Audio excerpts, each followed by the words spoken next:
everyone, welcome back again.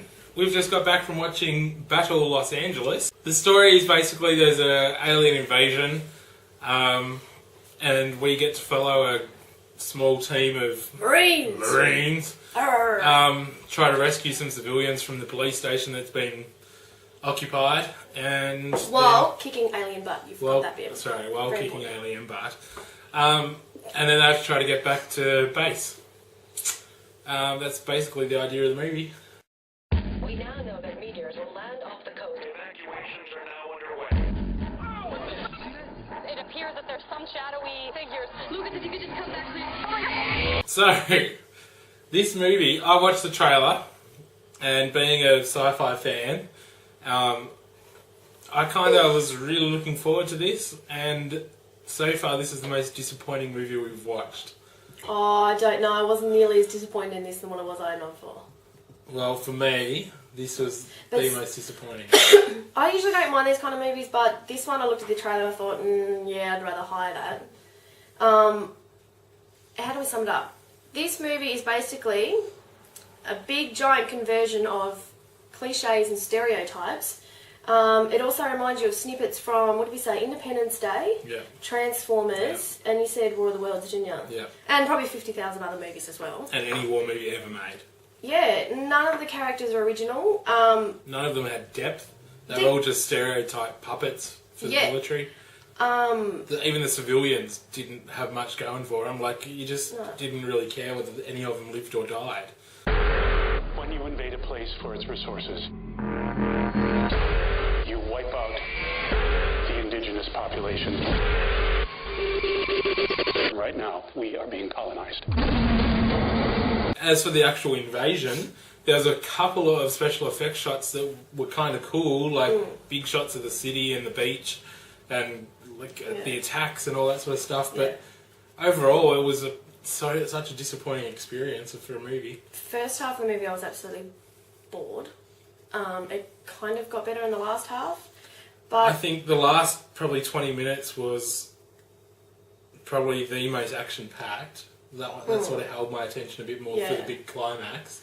But the lead up to that, the commander of whatever his rank was, his staff sergeant, his little speech.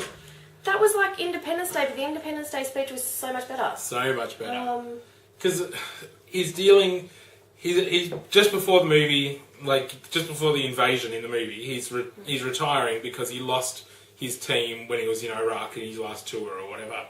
So everyone sort of fucking doesn't really like this guy, and he's been put in charge. They don't trust him. They think it's his fault. Blah blah blah. And in the big inspirational speech at the end, he reels off all their names and fucking ID numbers or whatever the fuck they're called. And it's just so tedious. That whole scene was so tedious. But I got halfway through the movie though, and I really struggled, but I managed to see what time was on my clock, and I went, okay, hang on, we've got about so much time left, which means this, and this is going to happen, and I just sat there and waited for it. It was so predictable. There was nothing original about this movie at all. Morning, Staff Sergeant! Staff Sergeant! And I had no idea in that first bit who was who. No. It wasn't until the fighting was over and they're doing basically a roll call thing. Did you figure out who was who? It was shocking. They went through, they sort of introed all the characters. They all had their sort of little intro bits. I missed most of that because they flashed up that quick. Yeah, they were here and gone that quickly that nothing sinks in. And most of them were on their own, or they were two, and you just didn't get a feel for the characters in that part where you're supposed to. So the rest of the movie, you just don't care. Yeah. Well, that's what I thought they were trying to do in the start, like build up, like you feel connections to the characters and stuff. But it didn't work. They literally were. They were stereotypes. Yeah, there was that nothing was shocking. Original about it. No. 'Cause I loved her, and she didn't. And I think the title Battle Los Angeles was misleading. Because Battle in Los Angeles. There's no in. It's just Battle Los Angeles. My bad. Seriously? No. What I'm saying is, they mentioned in it that every major city in the world was under the same attack. Fine. This is called Battle Los Angeles, so I'm expecting Los Angeles. But we only saw this one team go from one point to the police station to the next point, the end. There's a whole massive big-ass city of Los Angeles, and we didn't get to see any of it. You didn't get to see the stereotypical, I don't know if there's any big features in Los Angeles that they usually pummel in these kind of movies. I don't think so. I don't know. Like landmarks and stuff. Yeah. No, I think Santa Monica, which was the first thing to go, a bit like the Long Beach there. But that was the thing, I mean, you saw at the start a little bit of civilians dying when they first hit. Yeah, and the news reporter. Yeah, and they walked past that car and you saw that, was it a woman? No, it was who all, would know? It was all nice and crispy. Yeah. But there wasn't really anything like that would really grab you of the dramatic invasion, attack. They didn't have anything to draw the audience in emotionally. So unless you're a war person or an army person that sort of gets it, like I didn't understand half of what they were saying because it was all war jargon. I didn't get their rank, so I don't get confused with that. Yeah, and I don't care to learn. I'm not going to study it because it doesn't interest me. So I'm not going to study it so that I understand this movie better. And the civilians they had were that small a part of the movie. It didn't. There was nothing for it. They were kind of like, oh, we're going to go get them. They're there, and then all of a sudden they're gone.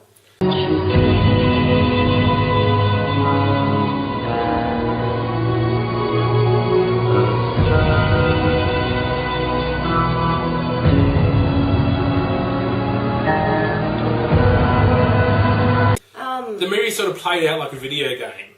So the aliens invade, you get sent out to war, you defeat the bad guys, and then it levels up, and you get the next lot of bad guys which are worse, and then you get the next lot of bad guys that are worse.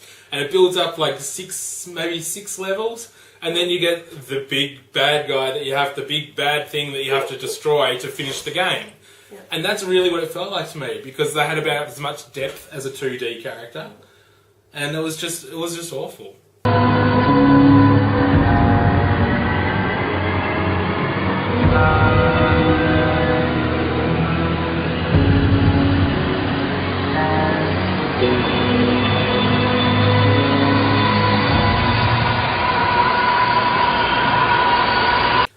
I'm going to give it the same as last week because I think it was about the same in quality and content. So I'm giving it a 1.5. I'm going to go 2. 2? 2. Yeah, that's fair. Yeah. Yep. What the hell is that thing? Oh my god. Fall back! Fall back! So, movie makers out there in Hollywood, please, please, please make an alien invasion movie that's good. Make us laugh. Because the whole point of an alien invasion is that the aliens are going to take away our humanity. Let's see that humanity at risk. Please, someone do it. Or someone give me $50 million and I'll do it. How many of you? 5 of us, 3 kids. We have civilians coming out! Can't take them, we got no room. Wait! Kids!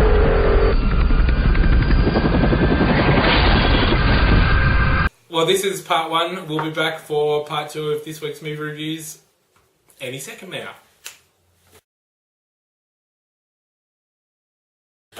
And I told you we'd be back in a second.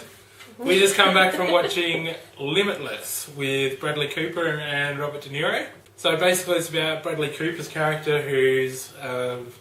hit rock bottom in his life. Yeah, he was a writer that had writer's block, basically. Serious writer's block. And he was offered... There's a bit more to it, but he was offered a drug that he was told was cool, all safe and everything, which pretty much activated the 80% of his brain that everyone doesn't use. So he became smarter and quicker, and he just was awesome. Yeah. But obviously there was more to the story than that, so there was people after him, and he was trying to move up in the world and Got himself into trouble. Blah blah blah. I don't want to give too much away. Because it ruins So it. yeah, exactly. You want it to be a bit of a surprise. See that guy? That's me. My excuse for looking like this? I'm a writer. Eddie, maybe it's time to let the writing go. But just in case you think nothing ever happened to me. Eddie Mora. Hey. Tell me about this book. Well, how much have you written of it? Not one word. It was really, really good. It was really enjoyable. It was wonderful. I did get a little bit bored at one point, but then it kind of sucks you in, and you want to know what happens. Yeah, because you can really identify with him, because everyone's got something in their life they're not, you know, it's not 100%, and there's things you wish you could change or do, and I think he just sucked you in as a character, and you just wanted to see what happened. I don't know if they were contacts or not, but his eyes were just... but you really told when, especially when he took the drugs, you really saw how alive he was in the eyes. A tablet a day, and I was limitless. I now had cultural appetites. Since when do you speak Italian? I finished my book in 4 days. I'd like to renegotiate my advance. Math became useful. From 12,000 to 2.3 million in 10 days. I'm baffled by this guy. I like the way they filmed it too.